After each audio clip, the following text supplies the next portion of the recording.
আমরা সকলেই নিজেকে শেষ ও আখিরি নবীর উম্মত হিসেবে দাবি করি, কিন্তু আপনি কি জানেন আমাদের প্রিয় নবী হযরত মুহাম্মদ সাল্লাল্লাহু আলাইহি ওয়াসাল্লাম 12 শ্রেণীর মানুষকে আমার উম্মত নয় বলে ঘোষণা করেছেন। তিনি বলেছেন, আমার উম্মতের মধ্যে যারা এই 12 শ্রেণীর মধ্যে অন্তর্ভুক্ত থাকবে তারা আমার উম্মত নয়। পরকালে তারা আমার শাফায়াত হতে বঞ্চিত হবে। আপনি যদি আজকে ভিডিওটি সম্পূর্ণ না দেখেন, তারপরে আপনি যদি এই 12টি শ্রেণীর মানুষের অন্তর্ভুক্ত হন, তাহলে এর জন্য আপনি নিজেই দায়ী থাকবেন। এদিকে সেদিকে অনেক সময় নষ্ট করেন। তাই আজ নিজের কথা চিন্তা করে আজকের ভিডিওটি সম্পূর্ণ দেখতে থাকুন। হয়তো আজকের ভিডিওটি আপনার অন্তর পরিবর্তন হতে সাহায্য করবে। প্রিয় নবী সাল্লাল্লাহু আলাইহি ওয়াসাল্লাম বলেছেন, যারা আমার শাফায়াত হতে বঞ্চিত হবে তাদের পরকালের চরম শাস্তির মুখোমুখি হতে হবে। আমি ছাড়া তাদের কেউ শাফায়াত করবে না।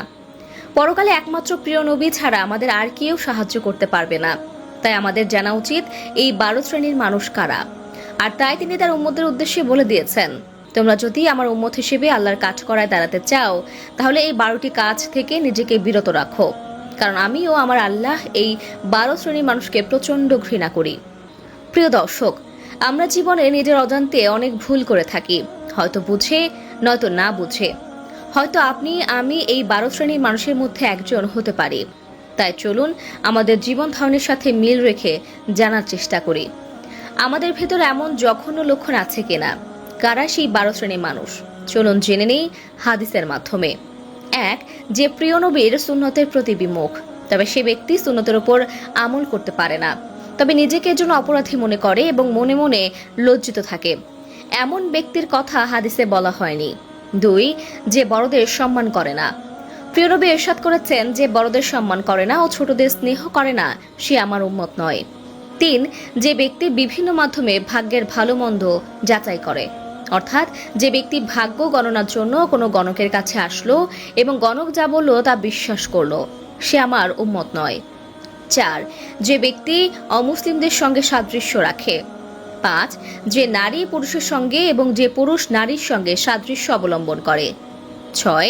যে ব্যক্তি প্রতারণা করে। 7. যে ব্যক্তি মুসলমানের বিপক্ষে অস্ত্র ধারণ করে। 8. মৃত্যুর শোক প্রকাশে যে নারী বিলাপ করে কাঁদে। 9. যে ব্যক্তি কারো স্ত্রীকে তার স্বামীর বিরুদ্ধে প্রচারিত করে। 10. যে ব্যক্তি ছিনতাই করে। 11. যে ব্যক্তি সুন্দর সুরে কোরআন পাঠ করে না। 12. যে ব্যক্তির সাম্প্রদায়িকতার নামে মানুষকে প্ররোচিত করে। যদি কেউ এই 12 শ্রেণীর একজন হয়ে থাকেন, তাহলে আল্লাহর কাছে তওবা করে ফিরে আসেন, হয়তো আল্লাহ আপনাকে ক্ষমা করে দিতে পারে। হে আল্লাহ, আপনি আমাদের এই সকল কাজ থেকে পরিহার করে হযরত মুহাম্মদ সাল্লাল্লাহু আলাইহি ওয়াসাল্লামের খাঁটি উম্মত হওয়ার তৌফিক দান করুন, আমিন। এতক্ষণ 24 ঘন্টা নিউজের সাথে থাকার জন্য আপনাকে ধন্যবাদ।